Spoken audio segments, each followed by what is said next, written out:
Muri irya minsi Yesu yabariye abayahudi ati ntawe ushobora kunyegera data yantumye atamukwega kweze, nanje nzomuzura ku munsi w'imperuka. Mu bahanuzi handitswe ngo bose bazokwigishwa n'Imana, uwumvise data wese akakira inyigisho ziwe niwe aziwanje. Niko nta numwe yabonye data atari umwe yavuye hafi y'Imana, uyo Musa niwe yabonye data.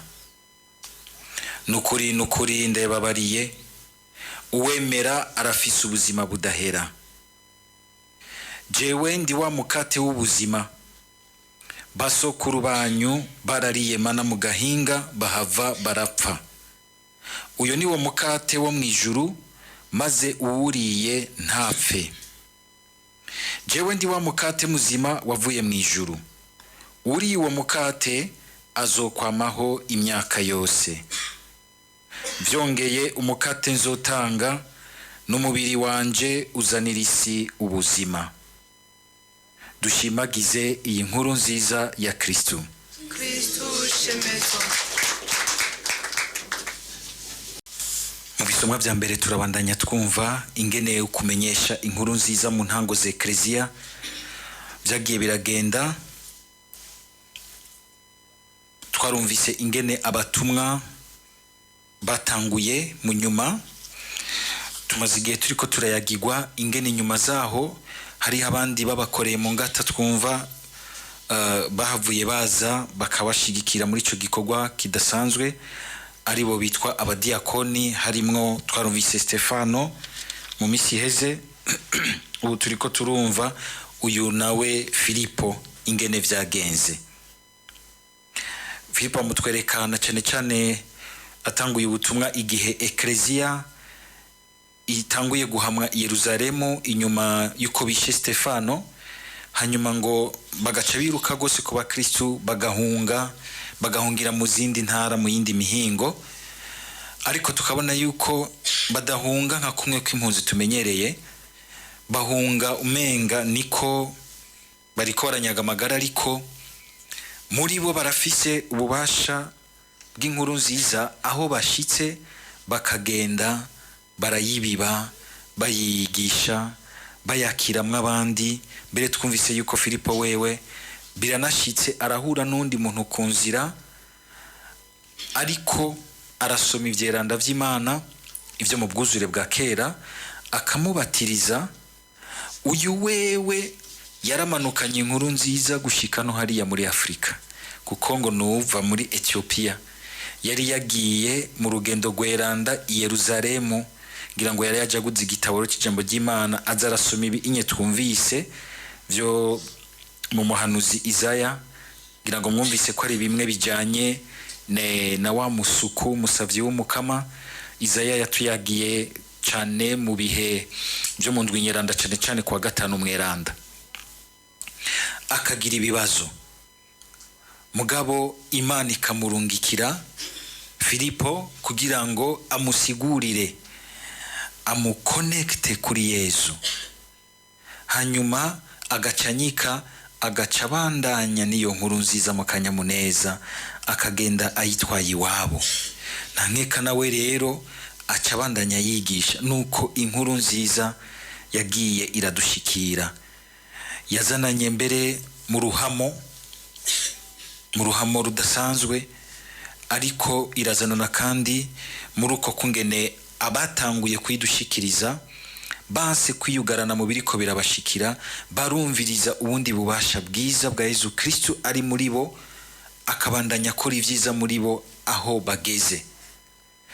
Ibintu turebona mu bantu bamwe bamwe n'ubu, haro nk'abantu usanga kubera ubuzima mu byo bagiye baraca mu bica nk'ibiriya, bikabasaba yuko umenga basa n'abavuye mu gihugu cyabo cy'amavukiro, bakagenda arabagiye kurondera ubuzima hanze, arabagiye bahunga kubera ingorane zica nk'iziriya.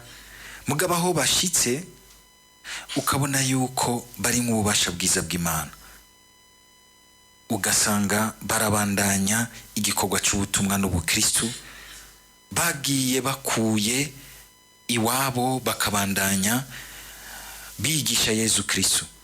hari abakristu tubona bavuye ino urabagiye bagiye kurondera ubuzima. Mbega iyo kenshi tuvuga yuko tugiye kurondera ubuzima hanze, tuba tugiye kurondera iki? Ubuzima bw'amafaranga, ubuzima bworoshe, amayero n'amadolari. Mugasinzi ko iyo abenshi iyo bashitseyo ko bibuka ko hari ingemu nziza y'ijambo ry'Imana baba bararonse, nogira n'imbere ama experience yose baronse mu mukama ko bamenya kuyasangiza abandi iyo bagiye kurondera amahero n'amadolari, iyo bagiye kurondera ubuzima bubangutse, iyo bagiye kurondera ivyigwa. Kubahuka ukabaho nk'umukristo, inkuru za Yesu ntizoshobora kudomekerwa abandi nutubahuka nawe ngo wumve yuko hari ingabire utwaye muri wewe. Ariko ivyo vyose si ugushaka gusa k'umuntu, harimo igikorwa c'Imana. Twumvise iryo jambo rigaruka cyane, ingene Imana idukwega ikatuzana kwa Yesu. Mwumvise uyu munya Ethiopia, akorera umwamikazi wo hariya muri Ethiopia, nawe nyene arafise inyota. Intango zose ni inyota y'Imana. Hanyuma yagiye mbere mu rugendo rweranda kurondeza Imana. Ubwo burya turagaragaza inyota yo kurondera Imana, kandi burya Yesu aratwitaba akatwishura bivanye natwe ingene dufise inyota.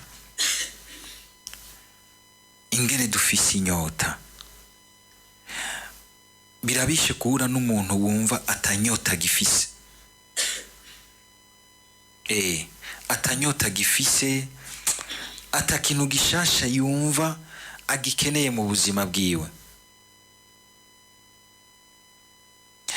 Ni nkuko bihimbara cyane iyo n'umuntu bibaza ngo yarashaje, mugasanga aracafise inyota, ugasanga aracafise inyota yo kumva ikindi gishasha, ikindi cyiza gisumbirije icageze ko uyu munsi. Nugira nti umukama burya araduhambye muri iyo nyota yo gushaka gushikira ubuzima butunganiwe, buroraniwe muri bwa bwenge bwacu, mu muzirikanyi wacu, mu mutima wacu, mu vyo kubaho kwa misi yose. Arafise rero inyota, arafise inyota yo gushaka gutera intambwe yo kumenya Imana y'ukuri. Yesu Kristo aciye amugendera mu kumurungikira uyu mwigishwa wiwe Filipo, uyu mudiakoni. Ariko arasoma ibintu mugabo ntabitahura. Tugire Kristo. Harimo inyigisho ikomeye yuko ijambo ry'Imana rirakeneye gusigurwa. Ngira ngo murabona uyu munsi ingene abantu amajambo y'Imana tuyakoresha kwinshi, akavyara inyifato nyinshi, akavyara ubudumbi bw'abantu bwinshi, kubera yuko hari ahantu insiguro y'ukuri y'amajambo y'Imana igenda iratakara. Tugire Kristo. Haraboneka inyota nyinshi y'abantu bashaka kumenya Imana, mugabo na shetani ikaziramo, ikaza irahirika inyigisho, ikaza irarondera gusambura abantu, ibasambuje insiguro zitarizo z'ijambo ry'Imana. Nico gituma kwama dusaba umukama ngo aduhe abantu bumva bagatahura neza ijambo ryiwe, kugira ngo baze baradusigurira neza, baduhe umuco w'ukuri kose. Ni hamwe kandi Yesu agira ati ngo mutima hazozira ngo azobasigurira ukuri kose. Aba badiakoni barunganiye abatumwa ba mbere. Twese turafise ahantu dushobora kuba dutahura ijambo ry'Imana, ariko turakenera yuko insiguro yacu tuyishingira mu kungene Imana, mu butumwa bw'ukuri Imana yashatse kutubwira. kandi atari ubutumwa butanguranye natwe uyu munsi, ni ubutumwa buhera. Agiye tuvuze ngo ni ekleziya ishingiye ku batumwa, murumva neza ibyo ari byo? Ni ibyo, ni ukuvuga ekleziya ibyisigurira ba Kristo atari byo yadukanye muri 20e siècle, biva hariya kure ku batumwa ba mbere, byagiye birasuzumwa na mutima mweranda gushika n'uyu munsi, gushika n'uyu munsi. Naho haza gishasha kiraza, mugabo kiza gishinze imizi kuva muri iriya nyigisho y'abatumwa, ntikiza giciye kubiri n'inyigisho ihera hariya ku batumwa. Niho umuntu atazimira, niho ushobora kumva yuko umuntu Kristo w'uyu munsi hariya ahantu ahurira n'aba Petero, hari ahantu umusangiye umutima na Yezu Kristo, n'aba Petero, n'aba ba Filipo, n'aba ba Stefano n'abandi bose, kandi nawe ukazobiha abana bawe, ukazobiha izindi nzaruka, ku buryo bw'uko vy'ukuri bwa bumwe duhora tuvuga muri ekleziya buguma buhari hagati y'ekleziya y'abamaze gutsinda batashibukama, ekleziya n'iy'abari ngaha ku isi, bagasangira ijambo rimwe, bakagendera ku ngingo imwe y'umukama, umukama akaba umwe muri bose. Ariko kandi nkuko twavyumvise, Yezu agira ati ngo ni data abikwega kwegeramwo umuntu, mugabo n'umuntu agatera intambwe yo kugerageza kwegera. Nta kandi Yezu yacendukira akagira ati ngo uwemera arafise ubuzima budahera. Uwemera, kwemera harimwo uruhara rwacu, ingene natwe dukabura iyo nyota, ingene tugerageza kurondera Imana. Imana iraturondera, ariko natwe ikatwumvamwo abayishaka, abayirondera. Tugarutse kuri inyigisho y'Ukaristiya Yezu amaze igihe aduha, uyu munsi Yezu akagaruka akatubwira ati ukwemera, ngo mwumvise hanagira ati ngo uwemera arafise ubuzima budahera. Uwemera arafise ubuzima budahera. Ijambo muraryumva neza, uwemera arafise ubuzima. Yemera iki? Yemera ubwa mbere amajambo y'Imana. Ariko acaragaruka kandi agira ati ngo jewe ndi wa mukate muzima wavuye mu ijuru, uri uwo mukate azokwamaho imyaka yose. Byongeye ngo umukate nzotanga n'umubiri wanje uzanira isi ubuzima. Hariho ukwemera, hakabaho no gufungura. Ukwemera tugafungura amajambo y'Imana, ariko ugufungura umubiri n'amaraso vya Kristo tugafungura kuri Ukaristiya. Nico gituma ushaka kuba neza muri Ukaristiya abanza kwemera amajambo y'Imana. Nico gituma mubona imbere yo kuduga ku meza y'Ukaristiya tubanza kuza ku meza y'ijambo ry'Imana. Ukaristiya iranywanye gose n'ijambo ry'Imana. Hari abantu mugabo bunumenga boshaka kwakira Ukaristiya gusa, mugabo badakunda ijambo ry'Imana, badasoma ijambo ry'Imana, batumviriza ijambo ry'Imana, bataryisomera. Ukaristiya ucuyakira nabi.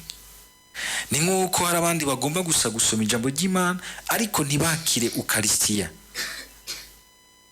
naho nyene urabura ubukomezi bw'Imana, urabura ubukomezi bw'Imana. Nico gituma Yezu ashima yuko tujanisha ukwemera no gufungura, ukwemera amajambo yiwe no gufungura umubiri n'amaraso yiwe. Narigeze kuba numva sivyo numvise bene nivyo nabonye, kuko nkiri umufaratira aho nagiye ndaba mu maparuwase ya ruguru, kabona nk'abakristo bavuye ahantu kure baza gusenga, bavuye kure, agashika mwisengero agasanga ijambo ry'Imana ryarangiye, agasanga nko bageze kwihereza, gacagira ati reka iki gice ndagisamira hanyene. Agaca yumva imisa hereya, agaca afata ku misi za gukurikira akumva ikindi gice, akumva ijambo ry'Imana, ageze hamwe yashika agaca yitahira ati imisa ndayihejeje. aracuritse ibintu yakiriye Eucharistia atabanje kwakira ijambo ry'Imana.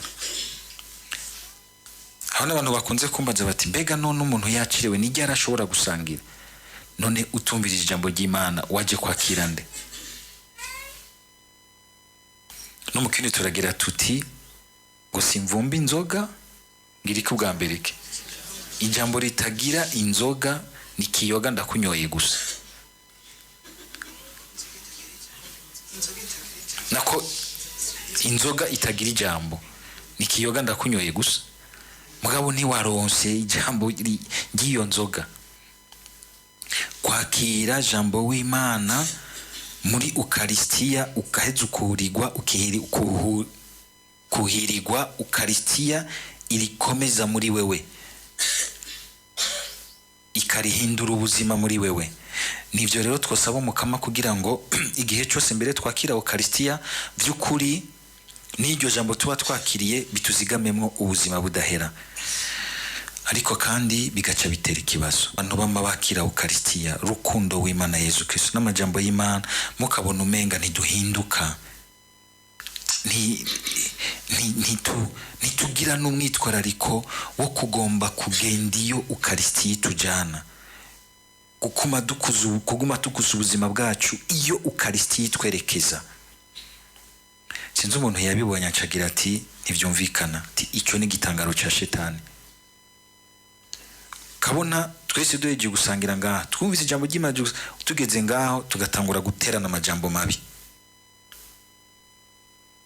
tugatangura gufatana nabi, tugatangura kwimbana mu mizi.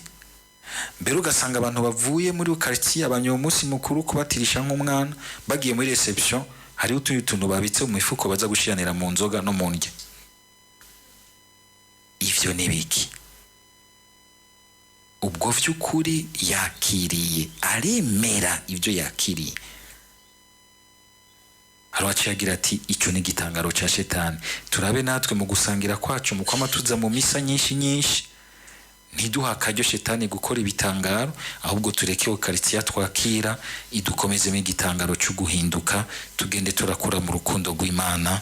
Amen.